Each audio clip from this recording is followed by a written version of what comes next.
नमस्कार दोस्तों, स्वागत है आपका एक बार फिर से ब्लॉग्स विद नितिन में। और मैं हूं आपका दोस्त और होस्ट नितिन। उम्मीद है आप सब लोग अपने अपने घरों पे मज़े में होंगे, मस्ती में होंगे और मौज कर रहे होंगे। मैं भी यहां पर मज़े में हूं, मस्ती में हूं। और thanks for your support to my videos. आज सुबह से ग्वालियर का मौसम बदल रहा है। वेट,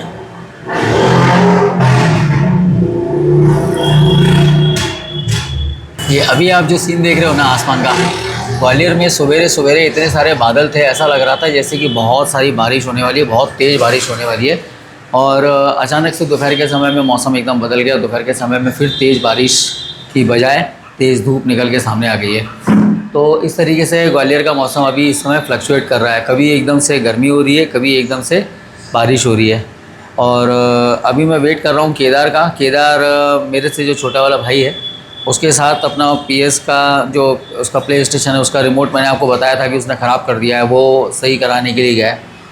उसने कब जो रिपेयरिंग वाला था उसकी दुकान पता कर ली, कब उससे बात कर ली, घर पे किसी को नहीं मालूम है। सीधे भाई से बोला कि चल, मैंने दुकान देख ली है। वो दोनों जने गए हैं, ठीक करा कर अभी आते होंगे। और उसके बाद फिर वो आके बैठेगा गेम खेलने के लिए, क्योंकि उसका यही काम है गर्मियों में, पढ़ना। पढ़ने के बाद में फिर अपना गेम खेलना जी भर के, और फिर घर भाग जाता है। और घर पे भगने के बाद फिर अपना आराम से मज़े करता है, खा पी के सो जाता है, टीवी सीरियल देखना। खैर, बचपन होता भी इसीलिए है। अच्छा, आज सवेरे से मेरे दिमाग में दो बातें घूम रही थी। मैं एक्चुअल में यूट्यूब में देख रहा था, तो यूट्यूब देखते टाइम दो रील्स मेरे पास आई। उसमें पहली रील कौन सी थी, मैं एक मिनट याद कर लेता हूँ। एक रील तो मुझे याद है, और दूसरी रील कौन सी थी यार, दूसरी रील कौन सी थी मुझे याद ही नहीं आ रही। हाँ चलो, मैं आपको पहली वाली बता देता हूँ जो मुझे याद आ रही है। दूसरी जब याद आएगी तो मैं उसके बारे में बताऊँगा। पहली रील ये थी, उसमें ये बोला गया था कि हर कामयाब इंसान के पीछे एक औरत का हाथ होता है, ठीक है। लेकिन मेरा पर्सनली मानना यह है कि हर कामयाब इंसान के पीछे ही एक औरत खड़ी होती है, ठीक है। कभी भी आपने देखा है कि अगर कोई अनसक्सेसफुल पर्सन है, या कोई भी व्यक्ति ऐसा है जो हालातों का मारा है, परिस्थितियों का मारा है, या फाइनेंशियली वीक है, या जिसकी सोशल वैल्यू थोड़ी सी डाउन है। समय सबका बदलता है, समय सबका अलग अलग होता है उस हिसाब से। कभी भी आपने देखा है उसके साथ जाके कोई लड़की जाके वो बोल दे कि चलो मैं तुमसे शादी करती हूँ, या तुम मेरे बॉयफ्रेंड हो, या तुम मेरे पति? कभी नहीं बोलता। तो कहने का मतलब ये कि मैं उस चीज़ से डिसएग्री करता हूँ जिसमें लोग ये बोलते हैं कि हर कामयाब इंसान के पीछे एक औरत का हाथ होता है। बल्कि मैं ये बोलता हूँ कि हर औरत खड़ी ही उस आदमी के पीछे होती है जो कामयाब होता है। ये मेरा ऐसा मानना है।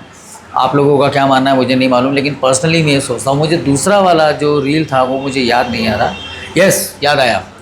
अच्छा, याद आया। एक रील बड़ा आप लोगों ने देखा होगा, बहुत आजकल चल रहा है, वायरल है, जिसमें एक दूल्हा बैठा हुआ है और उसको उसके सगाई का टाइम है कि शादी का टाइम है, और उसके ससुराल वाले उसके हाथों में बहुत सारी नोटों की गड्डी देते हैं, और वो वापस लौटा देता है सिर्फ एक 100 का नोट लेके।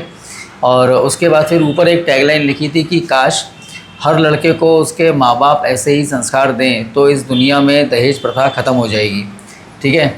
तो सबसे पहली बात तो मैं ये मानता हूँ कि देखो, हर परिवार दहेज नहीं लेता। हाँ, कुछ रूरल एरियाज़ हैं जहाँ पर दहेज अभी भी लिया जा रहा है, अभी भी दिया जा रहा है। तो हर परिवार दहेज नहीं लेता, और हर शहर में दहेज नहीं चलता। कुछ लोग खुशी से अपनी उसमें देते हैं। लेकिन हर बार अगर बात दहेज की जाए तो लड़कों के ऊपर नाम लगाया जाता है कि लड़के ने दहेज लिया।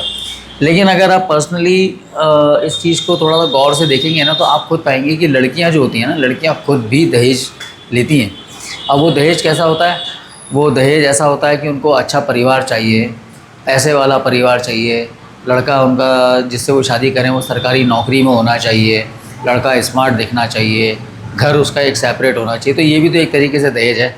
तो अगर लड़कों के ऊपर इतना नाम लगाया जाता है कि लड़के दहेज लेते हैं, ये करते हैं, वो करते हैं, तो भैया लड़कियां भी कम नहीं हैं, है ना। तो पॉइंट दोनों देखने चाहिए। आज की डेट में सिर्फ एक ही चीज़ चल रही है कि लड़के लड़के लड़के लड़के लड़के, लड़कों को बदनाम कर दिया गया। अच्छा, दूसरी बात, एक बात और मुझे सबसे जो ख़राब लगती है वो मैं आपको बताता हूँ। एक बहुत अच्छा स्लोगन सरकार की तरफ से चलता है, बेटी बचाओ बेटी पढ़ाओ, बेटी पढ़ाओ बेटी बचाओ। ये बेटी बचाओ बेटी पढ़ाओ के चक्कर में ना लड़कों की वाट लग गई है, सच बता रहा हूँ। एक तो पहले से ही ऑलरेडी रिजर्वेशन इतने हैं, तो रिजर्वेशन फाइट करने के चक्कर में बेचारे लड़कों की तो नौकरी चली ही जाती है, मिलती ही नहीं है। दूसरी बात फिर ये बेटी बचाओ बेटी पढ़ाओ, इसके अंदर भी सरकार सिर्फ लड़कियों के लिए ही कर रही है। सभी पूरे देश के अंदर आप कहीं पे भी देख लो, लड़कियों के लिए ही मुफ्त शिक्षा, मुफ्त ड्रेस, मुफ्त किताबें, सब कुछ मुफ्त है। लड़कों के लिए क्या भाई, जान तो दोनों में एक जैसी होती है, ठीक है। तकलीफ़ अगर लड़के को होगी तो भी वो उतना ही दर्द दुखेगा और लड़की को होगी तब भी उतना ही दुखेगा। तो फिर ये डिफरेंस क्यों किया जाता है? तो मेरा ऐसा मानना है कि अगर बेटी बचाओ बेटी पढ़ाओ चल रहा है तो बेटा बचाओ बेटा पढ़ाओ भी कर लो भाई, क्योंकि बहुत सारे बेटे ऐसे होते हैं जिनको पढ़ने का मौका ही नहीं मिलता। बचपन से ही उनके कंधों पर जिम्मेदारियों का बोझ आ जाता है, जिम्मेदारियों का बोझ आ जाता है। मैंने कई एग्जांपल अपनी लाइफ में लाइव देखे हैं जहाँ पर 9-9, 10-10 साल के लड़के दुकानों पर जाकर काम करते हैं सिर्फ इसलिए कि वो अपना घर चला सकें। और कुछ ऐसा माहौल है गर्मी में मेरे यहाँ का।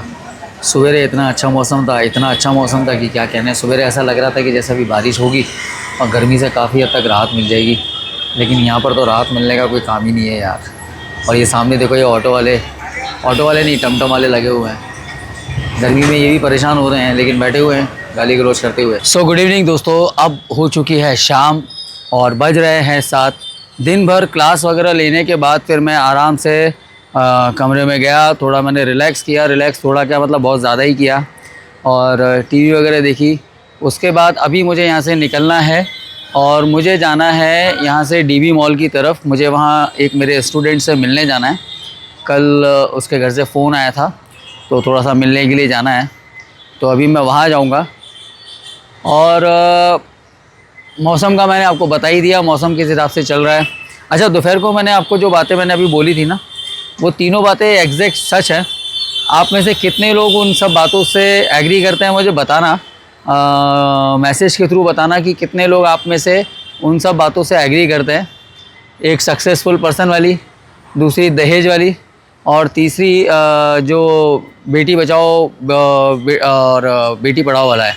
अब मैं आपको अपने घर के मज़दूर भाई से मिलवाता हूँ। आज सुबह से मज़दूरी में लगा हुआ है ये रैम्बो आज ये सुबह से मज़दूरी में लगा हुआ है बेचारा, दिन भर से काम में लगा हुआ है। सवेरे से इसको घर वालों ने रगड़ मारा है। कितना बचा है टंकी के अंदर? सवेरे से इसको पहले झाड़ू करवा दी, उसके बाद फिर इससे घर साफ़ करवा लिया, फिर उसके बाद क्या, फिर इससे कैरी छिलवा ली। कैरी छिलवाने के बाद फिर अभी शाम को फिर पानी फैल गया था, पानी साफ़ करवा लिया।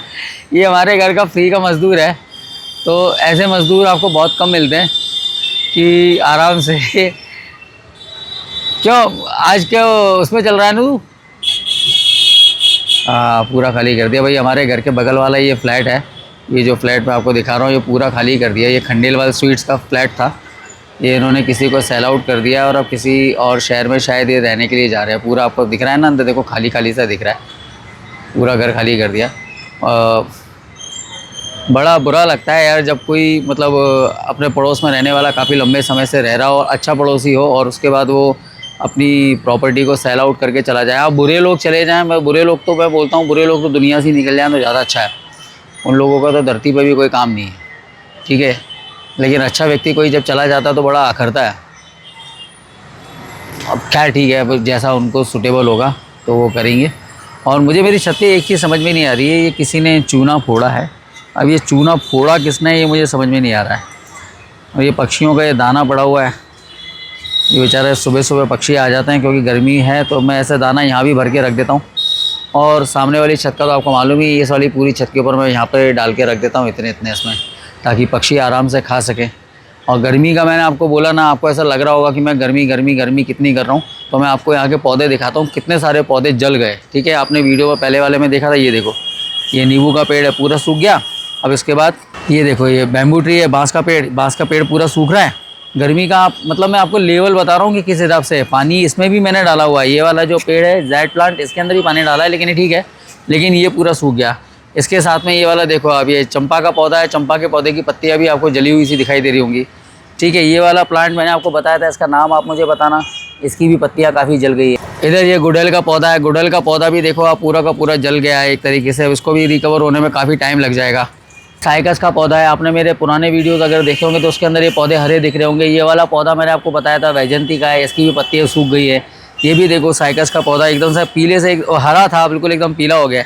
ये पौधा है ना, बड़ा होने पे बड़ा शानदार लगता है, बहुत शानदार लगता है ये पौधा। बीच में मेरे पास एक पौधा था जो हम लोग केवल इतना सा प्लांट लेकर आए थे, और वो जब फैला तो वो ठीक इस जगह पे हमने लगाया था बड़े गमले के अंदर।